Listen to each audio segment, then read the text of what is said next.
لله رب العالمين الرحمن الرحيم مالك يوم الدين إياك نعبد وإياك نستعين اهدنا الصراط المستقيم صراط الذين أنعمت عليهم غير المغضوب عليهم ولا الضالين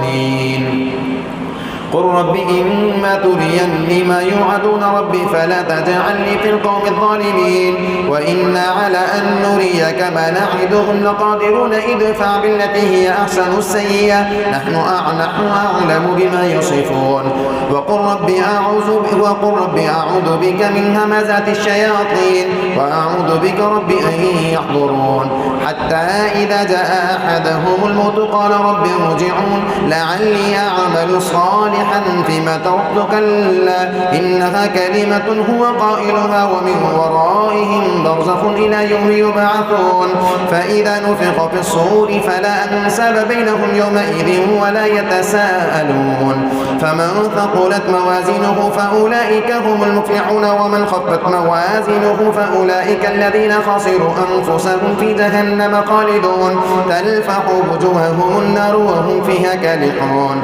ألم تكن آياتي تتلى عليكم فكنتم بها تكذبون قالوا ربنا غلبت علينا شقوتنا وكنا قوما ضالين ربنا أخرجنا منها فإن عدنا فإنا ظالمون قال اخسئوا فيها ولا تكلمون إنه كان فريق من عبادي يقولون ربنا آمنا فاغفر لنا وارحمنا وأنت خير الراحمين فاتخذتموهم سخريا حتى أنسوكم ذكري وكنتم منهم تضحكون إني جزيتهم اليوم بما صبروا أنهم هم الفائزون قال كم لبثتم في الأرض عدد سنين قالوا لبثنا يوما أو بعض يوم فاسأل العادين قال إن لبثتم إلا قليلا لو أنكم كنتم تعلمون أفحسبتم أنما خلقناكم عبثا وأنكم إلينا لا ترجعون فتعالى الله الملك الحق لا إله إلا هو رب العرش الكريم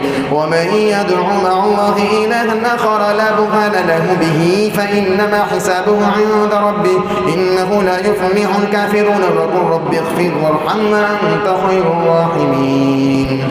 سورة أنزلناها وفرضناها وأنزلنا فيها آيات بينات لعلكم تذكرون الزانية والزاني فاجلدوا كل واحد منهما 100 جلدة ولا تأخذكم بهما رأفة في دين الله إن كنتم تؤمنون بالله واليوم الآخر وليشهد عذابهما طائفة من المؤمنين الزاني لا ينكح إلا زانية أو مشركة والزانية لا ينكحها إلا زان أو مشرك وحرم ذلك على المؤمنين والذين يرمون المحصنات ثم لم يأتوا ب4 شهداء فاجلدوهم 80 جلدة ولا تقبلوا لهم شهادة أبدا وأولئك هم الفاسقون إلا الذين تابوا من بعد ذلك وأصلحوا فإن الله غفور رحيم والذين يرمون أزواجهم من لم يكن لهم شهداء إلا أنفسهم فشهادة أحدهم 4 شهادات بالله إنه لمن الصادقين والخامسة أن لعنة الله عليه إن كان من الكاذبين ويدرأ عنه العذاب أن تشهد 4 شهادات بالله إنه لمن الكاذبين والخامسة أن غضب الله عليها إن كان من الصادقين ولولا فضل الله عليكم ورحمته وأن الله تواب حكيم إن الذين جاءوا بالإفك عصبة منكم لا تحسبوه شرا لكم